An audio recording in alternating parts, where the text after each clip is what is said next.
it's like when you come into the city, you feeling that energy taking all over your body. Woke up this morning, kissed my daughter and her mommy.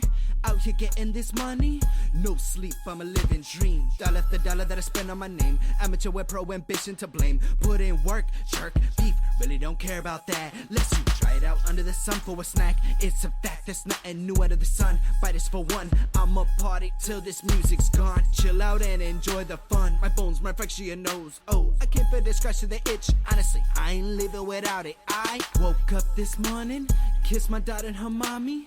Out here getting this money, no sleep, I'm a living dream. No sleep, I'm living my dream. No sleep, I'm living my dream. New Jack, no understanding him. Stand-up guy, turn stick-up kid when they took. Ladies and gentlemen, boys and girls, children of all ages, welcome to the JayBo Show. I'm JayBo. You can find me on Twitter at Beale Street Blue. It's at BEALEST Blue on Twitter.com. Today's show is brought to you by Let Leslie Shine, arts and crafts and the finest handmade jewelry for women and girls. You can find Let Leslie Shine on Twitter and on Instagram. And you can email letleslieshine@gmail.com for details and prices.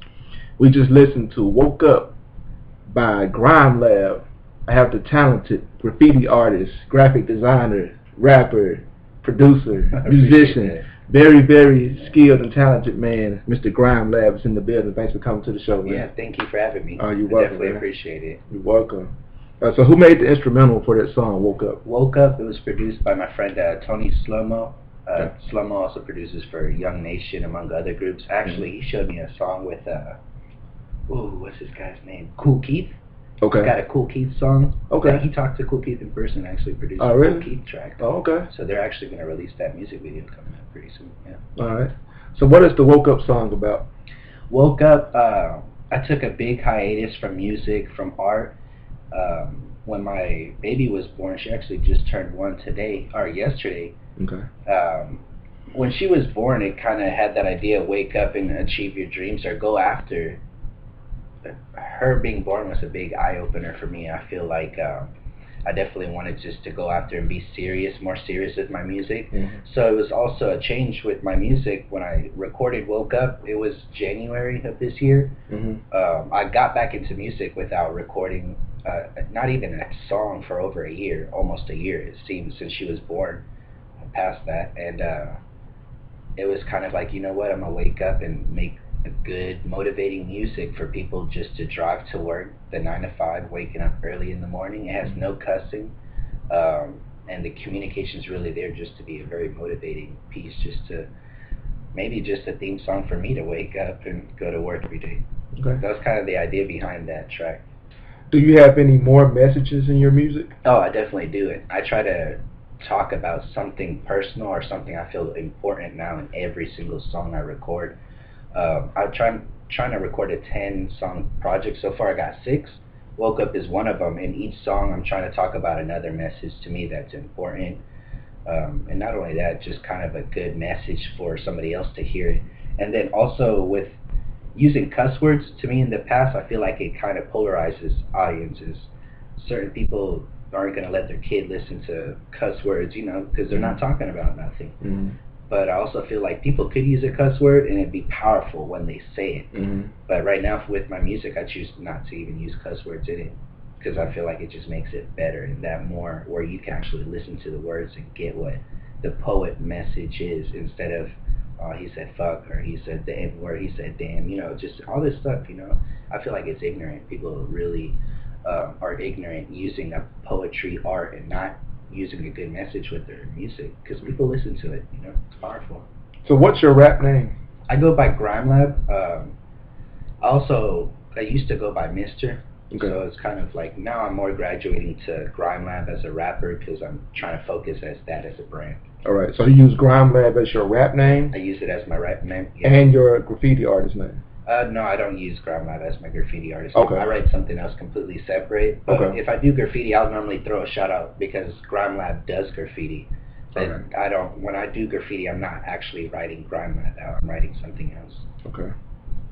So I saw the name Maestro Purple Hazer. Maestro Purple Hazer. I saw that on your website, and Yeah, I saw it Facebook. on your Twitter. Facebook. Yeah. So what's the Maestro Purple Hazer? Maestro Purple Hazer is just being a big pothead as a younger kid and thinking purple haze is cool and stuff. But here's where it came, that whole name and persona idea. I used to have so many nicknames with Mr. I would say your sister calls me Mr. Just real slick stuff that it went with, I guess, that rap style I was going for at the moment. Mm-hmm. But with my real name, my father has the same real name I have. We're the same name.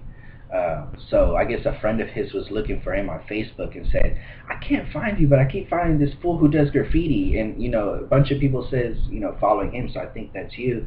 My dad told me about it, so I was like, you know what? I'm going to change my name to Maestro Purple Hazer on Facebook. Because I felt like when you read that, all my high school friends don't know who I am. All my family had no idea who I was. They were starting to delete me. I felt like it was like me being serious as an artist. Like my Facebook's only going to be about art or business related stuff that I feel like relates to the Grime Lab stuff. So I changed my name on Facebook and a bunch of accounts because I don't care so much to share personal information like about my life or I'm mad at this or people use all that Facebook stuff for too much personal stuff that people don't care about sometimes. Instead of, me, I'm using it kind of selfishly, I guess, or smart, using it more for like a branding deal. So me on Facebook or anything online, I'm trying to promote my brand instead of more of myself, selfies or whatnot. You mentioned a few minutes ago that you have a daughter and she had a birthday today. Yeah, well, we had the birthday party today. She turned 1 yesterday, 8, 9, 13, that's when she was born, and we did it big today. How do you feel about being a dad? I would say it changed my life completely. It changed my whole outlook on life, and also outlook of how I treat people or what kind of message or impact you're going to leave. Because right now, being a dad, she watches everything I do. She knows me very well. She knows I'm going to be here certain times. She studies me, and I feel like me doing certain things or me acting certain ways or not, thinking of her first, it just changes. I could affect the rest of her life by not being a good parent, I feel. Not being a good role model or setting a bad example, and she'll grow up doing the same thing. I feel like it's a generational curse. And the way I was growing up, I can't say it was bad at all, but there's certain things I would definitely want to change. Like what? I would say definitely just parenting, a lot of parenting stuff. I can't say like, I didn't have stuff I wanted because my parents provided me with everything I needed. Ultimately, they educated me, which was the smartest thing, But I would say more of discipline or allowing me to do certain things at certain times. My parents were always very careful with me.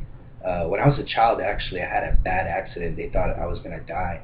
I had head trauma, cracked my head open, and I feel like from that, if I try to skateboard or get on a bike, they were like, but then my little brother, they were real, whatever, go ahead, skateboard, do whatever you want. So a lot of that, I felt like it was kind of favoritism. Well, let's talk about what you did. Instead of skateboarding, you turned to art. Oh, yeah. So art is a whole lot more safe than skateboarding. Yeah. Well, in a way, it depends how you do it. Some people like to do art on the side of buildings or out in traffic and stuff. You do graffiti, right? Yeah. So let me ask you something. What's the difference? Is there a difference between painting and graffiti, or is graffiti a form of painting? Graffiti is definitely a form of painting, but to be graffiti, if you're painting characters and stuff, that's not graffiti. Even if you're doing a spray can, the thing is, graffiti is letters. Ultimately, it's reading it or having a style to lettering. It's like typography, really. Graffiti and typography are the same thing. Where did it start? Graffiti originally, I could say it started in Egypt when they started doing hieroglyphics and symbols. Oh yeah, you take it back that far? I think because graffiti, people say it's damaging property or inscribing a message, or that's what they say, it's vandalizing property. So Egyptians used to scribe in messages and paintings in the wall.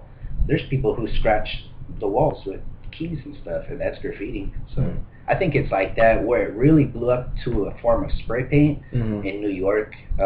I would say had to have been in the 60s, maybe early 70s when it really started, but I have to say it probably started in the 60s.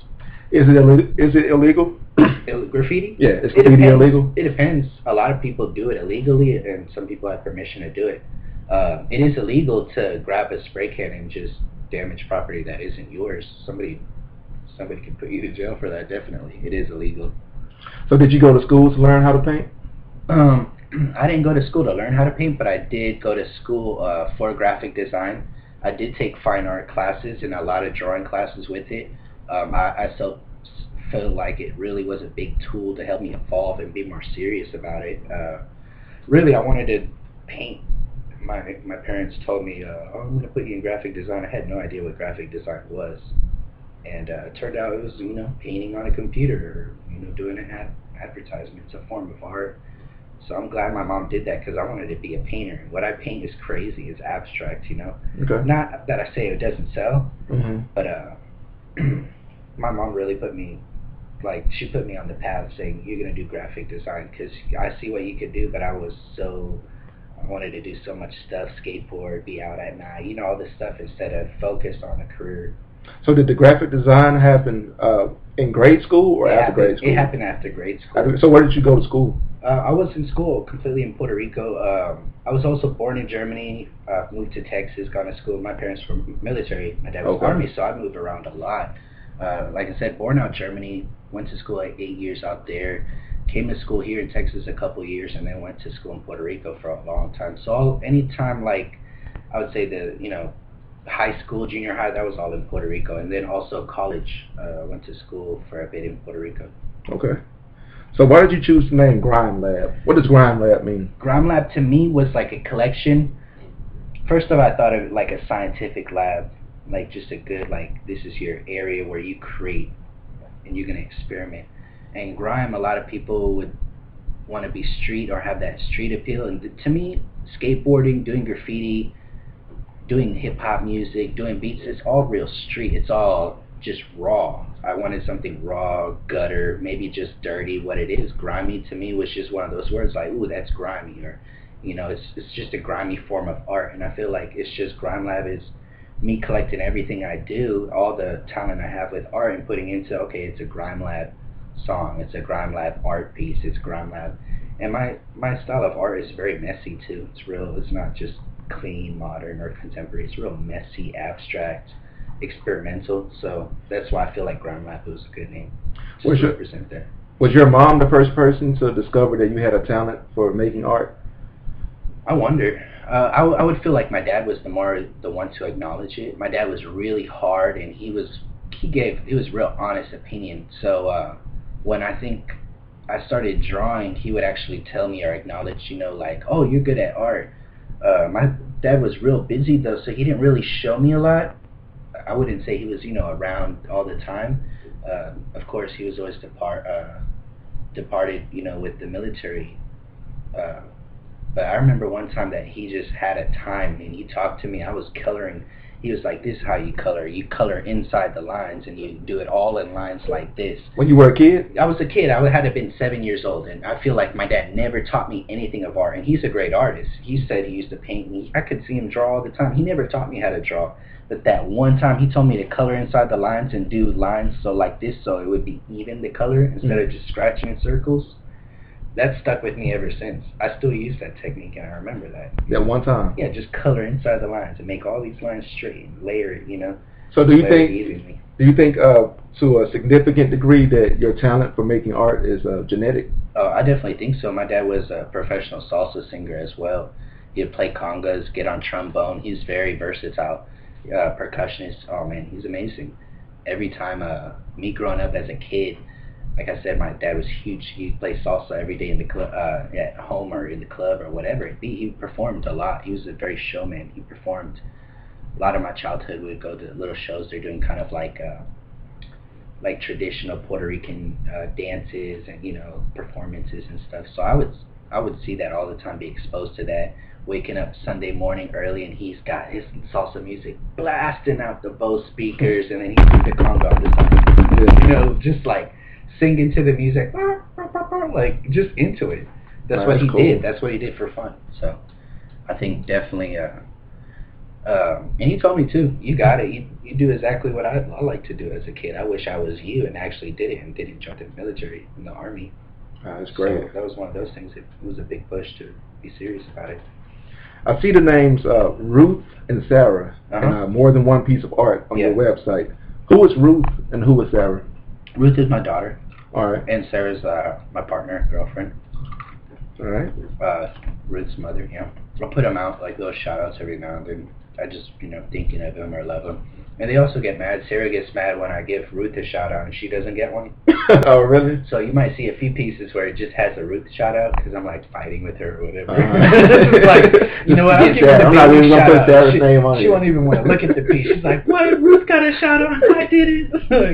So you got daughter, girlfriend beef. Well, in the graffiti world, yeah. She'll get jealous, but I'll give her a shout out. So they like that. They like to see. They like seeing their names. That's crazy that you read it because I don't even think of it when I write it. That somebody's gonna read it and see what those names mean. That's strange that you ask that. So when you do graffiti, who do you collaborate with usually? Oh, I collaborate with a bunch of people. Is there a core group of people that you paint with on a regular basis? There's a couple of groups that I represent or belong to here in Dallas. They're more of like personal friends or a team. We call them crews. What's the name of your crew? Over here in Dallas, I belong to a few crews, but here in Dallas, I definitely support and back GPK crew, Ghetto Palette crew. That's what they go by. There are a few members everywhere. But a lot of those guys, they're very versatile with the GPK. What I like, there's people who are designers, there's people who are fine artists, there's people who are breakdancers, rappers. It all kind of has like a good flow, and like it's kind of a family. So I definitely collaborate with them, and we have a bunch of friends too who are friends with GPK. We paint together. So how do you guys find each other? That's the crazy thing. How I find everybody is like introduced through somebody else, and I find people in the street randomly just show up in places, meeting people. Coming here to Dallas, I didn't know nobody who painted at all, and I just randomly went one day to a rec shop, and then they told me, some people are painting over here at this wall. I went over there to that wall and ended up meeting this guy. He goes by Dap. He's a graffiti writer here. He's a little bit older, a few years older than me, and he knows everybody. And I ended up becoming a friend of him. We ended up going out painting all the time, like at that wall that I met him at, and then through him, I guess I got introduced to other people. But the thing about that too, because I met him and we were, I was formed a crew with him, but it was always kind of like he had personal preference with people, or I don't talk to that guy. So I guess I was included with that. And I'm really not like, I don't know any of these people. I don't have history with anybody. But because you were associated with him, it would put me, I guess, in a category. People didn't want to paint with me or whatnot because he has history or whatnot. But because of that, which is the awesome thing, I met so many people. I got introduced, and people actually paid attention to my art because he would hype me up saying, this guy from Puerto Rico just came here, just moved. Even though I've been living in Texas for a few years, just not in the Dallas area. Right. But I would travel back and forth, here to Puerto Rico all the time. But associated with him, and he just hyped me up, and I felt like other people liked my artwork as well, and they wanted to paint with me. So I ended up, just going outside the circle from whatever he introduced me to, and just meeting other people and painting, collaborating with a bunch of people. I've collaborated with so many people. Sometimes we collaborate with people who don't even live in Texas, So where do you paint, when you paint outside of Texas and outside of Puerto Rico, where do you paint? Like if I paint outside of Texas and Puerto Rico, well, I don't normally paint. I've painted in Barbados before. Oh yeah? I painted in New York. I would say through your networking. Yeah, okay. I've definitely like gone out or family or something, and have an opportunity. And I've also have opportunity to paint like in California or whatnot. It's more of a thing just knowing somebody, and they call you, say, hey man, come out here, visit me for a week, and it's kind of like a vacation, or a spraycation or whatnot. A spraycation, yeah, because you're just going out and painting graffiti for a week. That's crazy. A lot of people really like to do that. The whole graffiti scene. It's so versatile. It's like there's people who paint productions and more thought out stuff. There's people who do the same thing while I'm talking about whole vacation, save up money, and do nothing but vandalism for a week in a city they don't belong to or live in. They just have a friend that's like, all right, let's paint. And is there a thrill that comes with painting? There definitely Is it an adrenaline rush? It's a huge adrenaline rush. No matter what you're doing, I would say, you know, if you have a permission for it, it's not going to be the same adrenaline as painting, you know, whatever this box or whatever sign or a fence down the street, down that. You consciously, if you know it's illegal and it's wrong, you're going to have an adrenaline doing it because you're breaking the rules. It's kind of like stealing. I would guess it's the same adrenaline you have from stealing. It's that rush. But yeah, it's a good feeling. I like it even just structured compared. I mean, of course, that illegal stuff, that's an adrenaline, but the structure stuff and doing stuff with more concept, more colors, more time, that's an adrenaline as well because it builds, and you're able to build it and take your time, and sometimes that's equal adrenaline too. Country Music Television used one of your backgrounds for a photo shoot. They did. How did that happen? I didn't get any credit for that at all. How they took the photography, they ended up just knowing somebody that I had painted their tattoo studio. There was, I can't remember that name of the tattoo studio. It's out in Fort Worth in the Stockyards area. Okay. And they're well known. They have like a little movie gallery. The guy who owns that place is connected with a few people in Hollywood. So, I mean, I've been over there. When I was there painting it, actually MTV Latino, a representative or somebody came by and said, hey, I want to do a show here, promote your shop. And he's like, I don't care, get out of here, man. I don't care for you. Because he's got so much money. This dude's a millionaire. He owns a tattoo shop. And he buys costumes from all sorts of movies. His name's Drago. And he hooked me up with the graffiti gig. I told him I'll paint this for free. Like, I honestly wasn't trying to make money. And I'm sure people could have charged him a couple hundred. But I just came to the area and I just wanted to paint. So he gave me he was like, you know what, I'm going to do this gallery upstairs. You walk up there, it's going to be like comic art because he's real into that Marvel and DC comic book art. But he's a great artist, just separate, you know, but he's just into that. That's what he likes. So he wants to do a gallery. He thought my graffiti would be perfect with that style of artwork. So I've never seen the finished gallery, and that's where those photos were taken, in his finished gallery. But that was the background.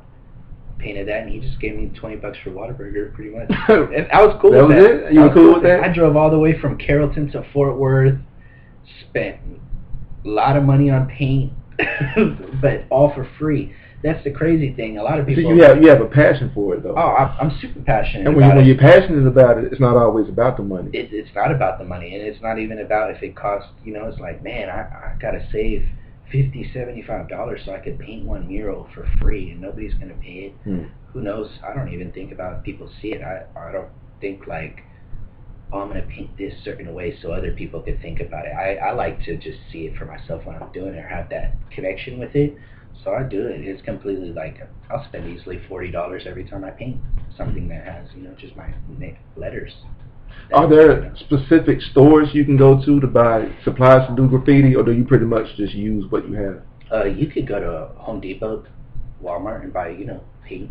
That works.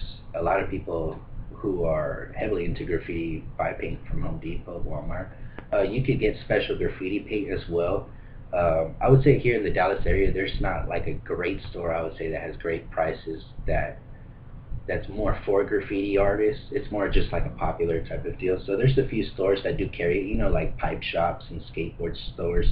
They'll have certain paint that's more low pressure and able for you to control it better and get certain effects, lines. And they'll have that. But here in Dallas, there's not like a huge, I guess, like a go-to place for it. A lot of people just order it online. Okay. In 2012, you did a tribute to Enzo. Okay. Who is Enzo? Enzo was a very close friend of mine in Puerto Rico. When I started over there and really got close to a crew, I got put down with Camo Crew. And you could look into it now. Camo Crew has turned into like, it's more camo clothing. They do a clothing brand. They're pretty big, and they sell bikes. They, you know, a little scene. They got people in the mall that recognize us when we're wearing a hat. They're like, oh, camo clothing. It's like saying an ASAP movement or something. They're doing it out there, you know, different with the clothing, and more surfers and bikers and skaters. They're like hitting them up, but it's a graffiti crew. And Enzo's one of the leaders, pioneers of that crew. He had passed away in 2012, tragically, because I think he was 27 at the time, with the bicycle accident. So it happened very all of a sudden, man. It was probably the closest person ever to me that passed away. and I was affected heavily by that. And I did a few tribute pieces to him during that time, and I still always put his name out and tribute him because that guy supported me with the hip hop and stuff. I'd have a show, nobody would go to it. He'd go with me. He would have a towel there hyping me up, you know. He'd be like, "Gringo, spit something." Like, he would constantly tell me to spit. And when I paint graffiti, he also like criticized it, like positive. So I learned and I built. You know, he was just able to do that. He was just one of those people that you meet that you don't meet people like that. He was one of those guys. A lot of people told me, but I've known him for years. You know, before he passed away and whatnot. He would stay at my house, everything. But people told me when he meets you, he made you feel like he knew you forever. Like he was just joking. He made you feel comfortable. He was just that type of guy. Right. He was just super joking. You know, he was super skinny too. I remember one time he hopped into this small girl's arms and she was holding him. He was just that type of guy, just, you know, jumping around, joking, and very supportive. Real cool dude. I would say he was a brother of mine. So that's why, yeah, I did that tribute, yeah. All right, cool, man. Now we're going to jump to a part of the show where I let my wife, Leslie, ask an awkward question. So okay. We're going to jump to Leslie ask an awkward question.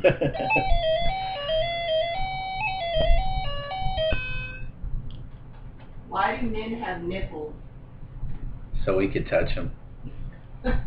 Because the only thing I have nipples for is to have the sensation of them being touched. It's a good sensation sometimes. You know? Alright.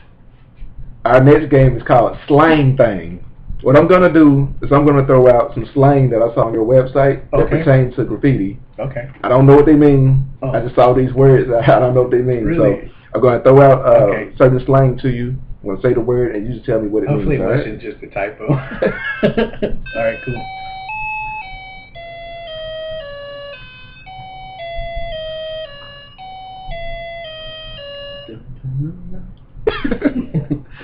What are slaps? Slaps are stickers. They're called slaps because you take a sticker and you literally just slap the wall and it's there. It's slaps, yeah. Bombing. Bombing is doing illegal graffiti most of the time, but normally like a simple, quick, colorful deal. Fill it in, add some color, but it's normally like a quick get up. And you have a DVD on your website called We Bomb Puerto Rico. I do. So did you guys actually record yourself doing anything illegal? Yeah, but this is all stuff we actually did. It was old footage we recorded, and I feel like when Enzo passed away, it was kind of like, I guess, a push to put it out and do it. It was a project we were talking about for many years. I started filming that. My brother also, my brother used to think graffiti was stupid. So we moved here to Texas in 2008. Had filmed all this stuff, most of it already, and ended up my father-in-law was murdered, so they ended up moving back, and I stayed here all alone. That's kind of how I got to Dallas. So the We Bomb Puerto Rico came. My brother went back to Puerto Rico and ended up hanging out with all my friends to do graffiti, and then just filming them, and then pretty much did it.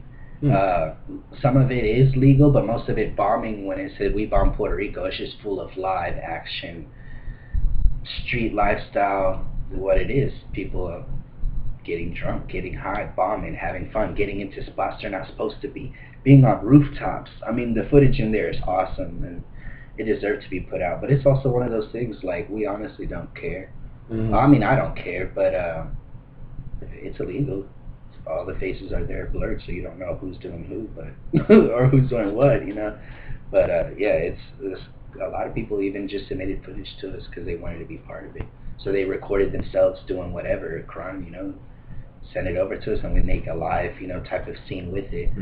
There's quite a videos out there like that, but we're the first people to do it from Puerto Rico. I don't think anybody else has done it from Puerto Rico. Jazz graffiti. Jazz graffiti? I think that was just like a title I thought of. If I'm not mistaken, the jazz graffiti was the guy playing like a saxophone looking. Yeah, that's all it was. And I just the name of that piece? Yeah, it was kind of like a jazz themed graffiti, so I was like, yeah, jazzy graffiti, you know, because a little dude with the saxophone, yeah. What are clogged caps? Clogged caps is an event in San Antonio that they throw normally every year, but I was over there, and it's a graffiti event.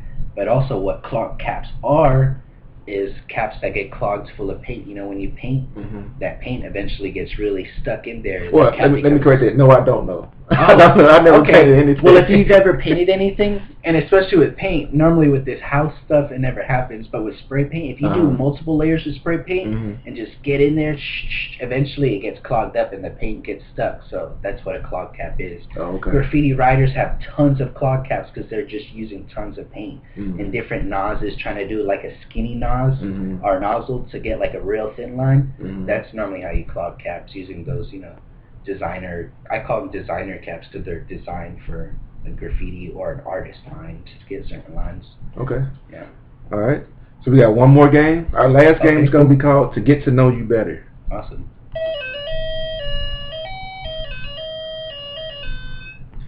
Smoking or drinking? Smoking. Smoking what? Weed? You smoke weed? What's your favorite strain? I don't smoke anything that has seeds in it, or unless it's something that's great and has a seed in it, that just changed my whole day. But yeah, I smoke Dro, Kush, anything that my guy says. I don't care for a name. It's got to be really good. Favorite color? Purple. I borrowed this next question from a writer named Jonathan Safran Foer, and the question is, which is aging faster, your body or your mind? I would say our mind. Our body definitely does age, but our mind definitely, we get exposed to things we don't need to and really stressing out. I feel like your mind just gets tired. People are so tired and worn out because they're really not resting their mind or feeding their mind right, you know, just to have that. I feel like, yeah, your mind definitely gets more tired and ages way quicker. Nike or Adidas? Oh, I'm a Nike guy. Nikes. If you could work with anybody, who would it be? I really like to work with everybody. I don't have somebody that I really want to work with. Every now and then I'm a fan of a certain person, whether it be music or art. I would definitely, you know, love to work with them, you know, I think. But I like to work with everybody. I like to collaborate with everybody. Even if I think it might not work out, it might, you know. I'm really open to collaborate with anybody that something mutual interest involved. Tupac or Biggie? Tupac fan. Huge Tupac fan. I didn't even listen to Biggie. I thought he was whack, but I was ignorant to that. I was like, yeah, Biggie's whack. But I also came up in Germany. All the older kids I listened to, they were pure Dr. Dre, Snoop Dogg. I thought Dr. Dre was the best rapper ever. When I was 6 and 7, I was like, Dr. Dre's the shit. Chronic, oh man, because all my friends like that. And then they all were like, oh, Biggie, forget that, he's trash. So I just, you know, I never listened to Biggie until probably I was like 20, 21 maybe, to really get into him. And I had the CDs. I was listening to a few songs. I'm like, that's bomb. Take that off. Put Tupac on. But also Tupac had a certain energy that I also respected too. Think about Tupac. You know, he had a message in there, but his energy on a track. When it's a Tupac track, you know that's Tupac, and it just brought like a presence to it. So, huge West Coast fan, you know, California and all that stuff. I love the influence there. There you go. My name is Grime Lab, and I'm an artist. Got any shout outs? You want to tell the people where they can find your art? Next Definitely. project coming up? Hopefully, I'm trying to do a couple projects.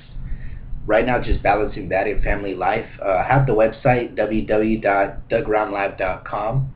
Also on Instagram, you could @GrimeLab, see some of my stuff that I do. I'm on Twitter a little bit. I don't know so much about Twitter, but I have a few people that are trying to push me onto that, use it as a tool. So I'm starting to be on Twitter, GrimeLab on Twitter. And yeah, you can find my stuff online. I sell a lot of shirts. And I'll get on Etsy, Big Cartel, and every now and then I'll sell paintings on eBay, just surprise people, just to see, oh, let me see where this sells to. I'll sell a painting for $40 to Australia or something, and that's the cool thing about it. So that's why Grime Lab is definitely out there. It's going to be international. It already is, you know. You could find it on eBay if you get lucky. I find a really nice painting on eBay. Well, folks, there you have it. Episode 2 of the JayBo Show. And we out.